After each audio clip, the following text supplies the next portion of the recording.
Advance systems के management के खिलाफ आप लड़ रहे हैं अपना हक के लिए। मैं आपको आश्वासन देना चाहती हूँ कि CITU हमेशा आपके साथ रहेगा, आपके साथ कदम कदम मिलाकर लड़ेगा। सिर्फ यहाँ जिला में ही नहीं, पूरा देश में CITU आपके साथ रहेगा और जो भी मदद आपको चाहिए होगा CITU की तरफ से हम लोग जरूर करेंगे। आप टाटा कंपनी में काम कर रहे हैं, जो कंपनी हमारा देश का सबसे पुराना कंपनी है और नमक से लेकर उड़ाजहाज तक वो बनाता है। सिर्फ हमारा देश में नहीं, विदेश में ही उनका कंपनी मैन्युफैक्चरिंग यूनिट्स है। इतना बड़ा कंपनी है, लेकिन वहाँ जो मजदूर काम करता है, अभी आपने सुना है, आप सब जानते हैं मजदूर का हाल क्या है। न्यूनतम वेतन कितना देते हैं स्किल्ड वर्कर्स का, यूनियन में हमारा समस्या है, बात नहीं करते। जो साथी ने अभी बताया है, हमारा मांग सुनने के लिए कंपनी का मैनेजमेंट तैयार नहीं है। हम यूनियन बनाने के लिए कोशिश किया तो पहले से ही उनको निकाला दिया गया। जो ऑफिस बेरर्स है, जो यूनियन बनाने का कोशिश किया है, उनको निकाल दिया गया।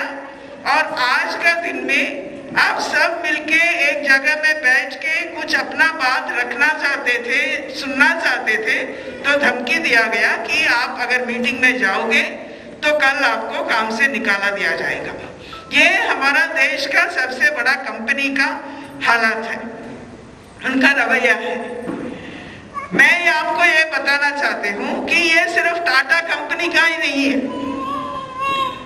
टाटा कंपनी में आप जानते हैं हमारा देश में CITU का यूनियन से ऐसे ही लड़ के यूनियन बनाया है। जो बड़ा बड़ा मैनेजमेंट्स है, यूनियन बनाने से ही हमको प्रॉब्लम शुरू होता है। मतलब हम सब मिलके हमारा मांग सामने मैनेजमेंट के सामने, मालिक के सामने रखना चाहते हैं, तो उसी से उनको डर पैदा हो जाता है, सुनने के लिए तैयार नहीं है और मानने के लिए तो वो दूरी की बात है। हमारा देश में आप सुना होगा मारुति, जो मानेसर का मारुति कंपनी में यही मांग को लेकर बहुत बड़ा संघर्ष करना पड़ा।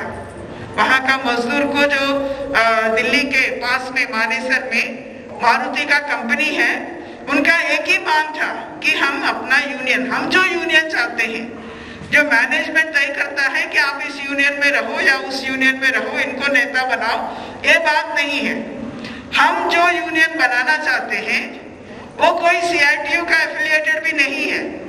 वो जो मजदूर अपना यूनियन बनाना चाहता है, उसके खिलाफ मजदूर को निकाला दिया गया।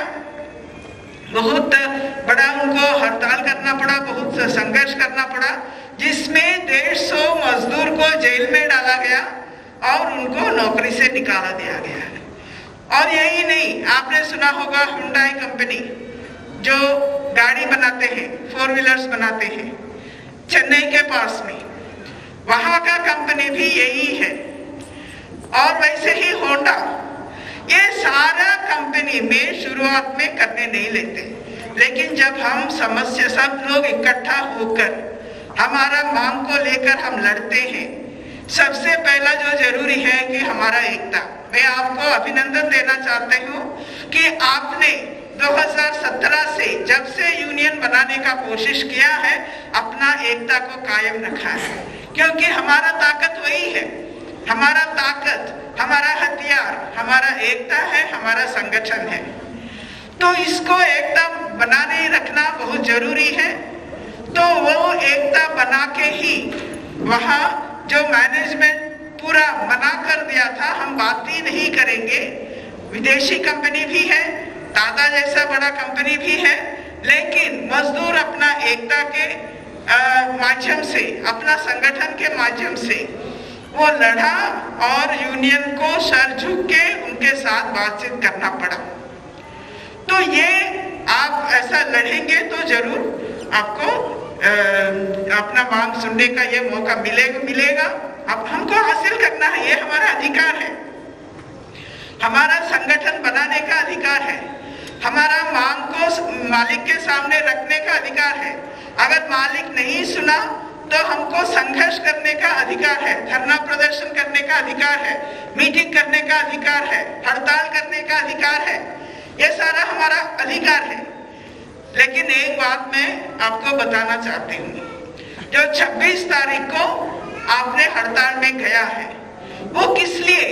पूरा देश में जो मजदूर वर्ग, लगभग 25 करोड़ मजदूर उस दिन हड़ताल में गए हैं। सिर्फ आप ही नहीं, हैदराबाद के आसपास में जो बड़ा बड़ा कारखाना है, छोटा छोटा कारखाना है, वहां से लेकर पूरा देश में 25 करोड़ मजदूर उस दिन हड़ताल में गए हैं।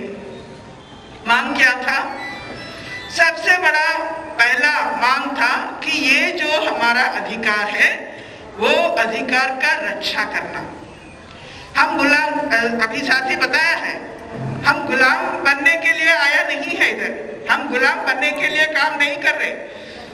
हम देश का संपदा बनाते हैं। खास करके आप लोग जो हवाई जहाज बना रहे हैं, जो काम कर रहे हैं, इतना स्किल्ड काम है, देश का संपदा पैदा करते हैं मजदूर। तो उन मजदूर को आज बीजेपी सरकार एक कानूनी अधिकार जो हमारा है, लड़ लड़ के हम पाए हैं, ये कोई हमको ऐसे ही गिफ्ट नहीं किया, ये हमको समझना बहुत जरूरी है। आज जो भी अधिकार हमारा है, 8 घंटा काम करने का अधिकार है, न्यूनतम वेतन का अधिकार है, बाकी जो भी अधिकार है, संगठन बनाने का अधिकार है, ये हर अधिकार मजदूर वर्ग लड़ लड़ के पाया है, कदम कदम पे लड़ा है, अपना मेहनत से, अपना लड़ाई से, अपना खून पसीना से ये हासिल किया है। ये अधिकार को आज सरकार छीनना चाहता है। अभी आपने सुना होगा, बीजेपी सरकार 4 कानून पारित किया है पार्लियामेंट में, जो लेबर कोड्स का बात सुना है ना, सुना है? तो लेबर कोड्स का जो हमारा पुराना हासिल किए हैं, वो सारा श्रम कानून को बदलते हुए वो 4 कोड बनाया है। अभी वो पार्लियामेंट में पारित हो गया है और उसके बाद में अभी रूल्स बना रहे हैं। कानून तो बन गया, कानून के तहत अभी रूल बनाने का प्रक्रिया शुरू हुआ है। रूल के ऊपर पहले जो लेबर कोड्स को, उसमें जो ड्राफ्ट था, उसको सभी केंद्रीय श्रम संगठन जैसे CITU सबसे आगे था उसको विरोध करने में, जो मजदूर विरोधी प्रावधान उसमें है, वो सारे को CITU और सारे मजदूर संगठन उसको विरोध किया है। क्यों विरोध किया? सरकार अभी बहुत बड़ा बड़ा एडवर्टाइजमेंट दे रहे हैं कि इस श्रम संगठन जो बदलाव लाया है लेबर कोड, उससे हमारा देश में निवेश आएगा, निवेश आएगा तो नौकरी बढ़ेगा, बेरोजगारी कम हो जाएगा, जो हमारा देश का नौजवान लोगों को नौकरी मिलेगा। ये एडवर्टाइजमेंट्स दे रहे हैं, लेकिन वास्तविकता क्या है? इसमें कोई आज हमारा न्यूनतम वेतन का जो हमारा प्रोविजन है, वो न्यूनतम वेतन आज नहीं मिल रहा। ऐसा तो लागू नहीं हो रहा है, लेकिन उसके लिए भी न्यूनतम वेतन का बहुत कम न्यूनतम वेतन फिक्स किया है और पूरा कानून बदल के परमानेंट काम नहीं होगा। आपका जो फैक्ट्री में भी साथी बता रहे थे कि अप्रेंटिसेस है और प्रोबेशनर्स है, तो ऐसा नाम पे अभी हाँ कॉन्ट्रैक्ट एम्प्लॉइज तो है ही। आज परमानेंट एम्प्लॉइज का नंबर कम होता जा रहा है, कॉन्ट्रैक्ट वर्कर्स का नंबर बढ़ता जा रहा है। क्यों? एक ही काम जो परमानेंट वर्कर करता है वही काम कॉन्ट्रैक्ट वर्कर करता है, लेकिन कॉन्ट्रैक्ट वर्कर को कोई भी सुविधा नहीं है, वेतन बहुत कम है। ऐसा अभी सरकार तय किया कि फिक्स्ड टर्म एम्प्लॉयमेंट करेंगे, मतलब आप 6 महीने के लिए एम्प्लॉय करेंगे या 3 महीने के लिए करेंगे, उसके बाद में कुछ भी कॉम्पेंसेशन नहीं होगा, कोई नोटिस देने के लिए जरूरत नहीं है, उसका नौकरी खत्म हो जाएगा। मतलब आने वाले दिनों में परमानेंट का बात ही नहीं रहेगा। तो इसका मतलब क्या है? मजदूर को गुलाम बनाना चाहता है, ऐसा मालिकों का फायदा के लिए। और उनका अभी कोरोना के टाइम पे यहाँ लिखा हुआ है और साथी बता भी रहे थे, कोरोना के टाइम में भी आपसे काम करवाया है, जबकि छुट्टी देना चाहिए था। सरकार अनाउंस किया कि लॉकडाउन है, कोई कारखाना काम नहीं करेगा, बंद रहेगा, लेकिन मजदूर को वेतन देना चाहिए, लेकिन वो काम नहीं, आपसे काम करवाया है। और ये सब जो उनका मुनाफा के लिए, मालिक लोगों का मुनाफा के लिए, आपने देखा होगा इस लॉकडाउन के टाइम में हमारा देश में करोड़ों की संख्या में मजदूर का नौकरी चला गया है, छटनी हो गया, छोटा मोटा कारखाना बंद हो गया, बड़ा कारखाने में भी काम कर दिया, मजदूर को उनका नौकरी चला गया है। लेकिन ये जो मालिक लोग है, बड़ा बड़ा अंबानी, अदानी, टाटा, इनका जो मुनाफा है, इनका जो आमदनी है वो बढ़ गया है। प्रोडक्शन नहीं है लेकिन उनका आमदनी बढ़ गया है। तो ये कहां से आया है?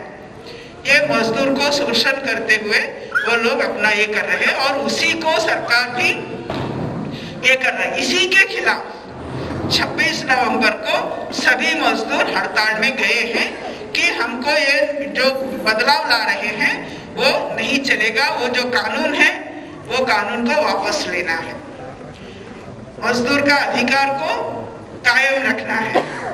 तो इसको लेकर आने वाले दिनों में भी हमको लड़ना चाहिए। जब आप अपना मांगों को लेकर लड़ रहे हैं, इस समझदारी के साथ लड़ना बहुत जरूरी है, क्योंकि हम साथी बोल रहे हैं कि चीफ मिनिस्टर की उसके साथ है, चीफ मिनिस्टर ऑफिस से भी टाटा कंपनी को मदद मिल रहा है, हमारा बात सुन नहीं रहा है। तो ये सरकार क्या है? यहाँ तो टीआरएस का सरकार है और ऐसे ही बाकी जगह में, चाहे वो बीजेपी का सरकार हो या टीआरएस का सरकार हो या वाईएसआरसीपी का सरकार हो या टीडीपी का सरकार हो, कांग्रेस का सरकार हो, उनके लिए ही काम कर रहे। तो हमको अगर इनको झुकाना है, हमारा मांग को हासिल करना है, तो हमारा एकता, हमारा संघर्ष को तेज करना है। अगर वो काम हम करेंगे जरूर हम जीतेंगे, क्योंकि वो लोग कम है, हम तो आप जैसे बताया है अभी, आप अपना हाथ से ये सारा बना रहे हैं। अगर आप काम नहीं करेंगे, कंपनी को मुनाफा नहीं मिलेगा। तो अपना मुनाफा के लिए हम सब अगर इकट्ठा होकर हम लड़ेंगे तो जरूर हमारा हासिल हम जीतेंगे। तो उसी विश्वास के साथ हमको करना है। आज सभी पूरा देश में अलग अलग जगह में, अभी मैंने होंडा के बात बताया, फिर हुंडई के बात बताया, और भी ऐसा जो फॉक्सकॉन कंपनी है, विदेशी कंपनी है, वहाँ भी ऐसे मजदूर लड़ा। और फॉक्सकॉन कंपनी तो कहीं भी यूनियन बनाना नहीं देता है, लेकिन चेन्नई में मजदूर लड़ा है और यूनियन बनाया है और यूनियन से बात करना पड़ा। ऐसे ही डाइकिन आपने सुना होगा, जो एसीज बनाते हैं, जयपुर का पास में है नीमराना में डाइकिन कंपनी है। जैसे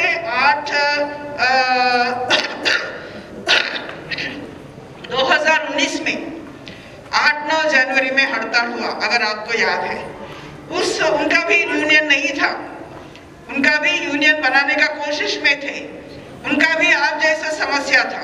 तो वो लोग भी जब ट्रेड यूनियन सारा मिलकर हड़ताल का नारा दिया है, तब वहां का मजदूर भी हड़ताल में शामिल हुआ है। तो इसीलिए हड़ताल का दिन में वो लोग नोटिस दिया है, लेकिन मालिक उनको गेट से, मतलब कोई नोटिस नहीं, कोई ऑर्डर नहीं, कुछ भी नहीं, हड़ताल का अगला दिन जब मजदूर काम जब में जाने के लिए गया है तो गेट से उनको सारा बाहर निकाल दिया है। तो फिर उनसे लगातार लड़ा है, उसके बाद सारा मजदूर को लेना पड़ा, मजदूर को फिर से रीइंस्टेट करना पड़ा है।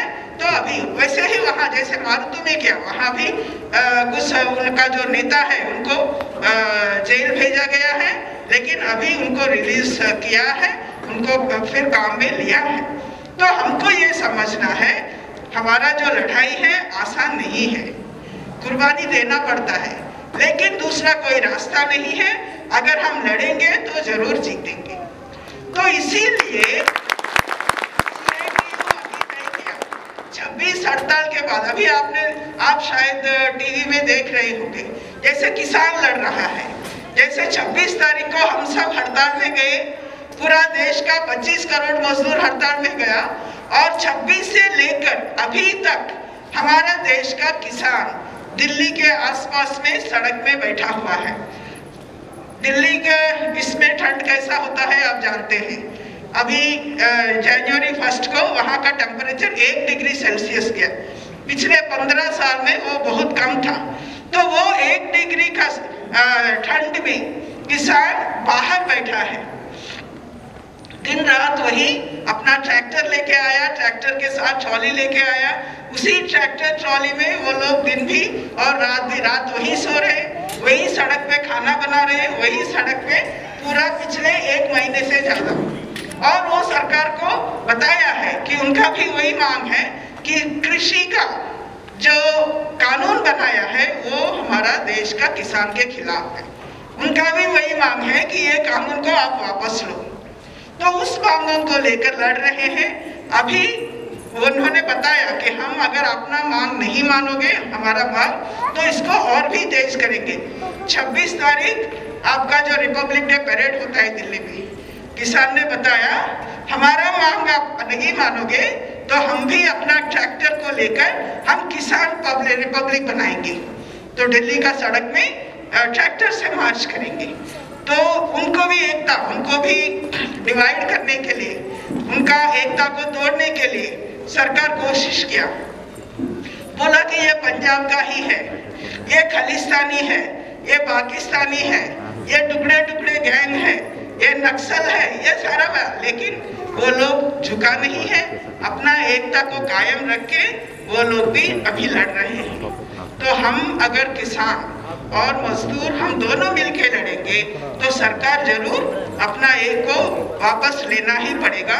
तो इसीलिए अभी 8 तारीख को CITU ने तय किया कि अभी जनवरी 8 तारीख को 7 या 8 पूरा देश में जिला का जो अधिकारी होगा वहाँ जेल भरो आंदोलन करेंगे।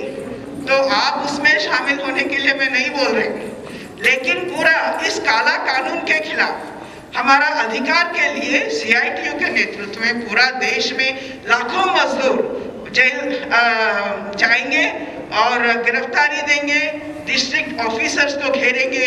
और हमारा यही मांग है कि मजदूर को संगठन बनाने का अधिकार, उनका कानून, उनका जो न्यूनतम वेतन का अधिकार, उनका संघर्ष करने का अधिकार वो जारी रखना चाहिए।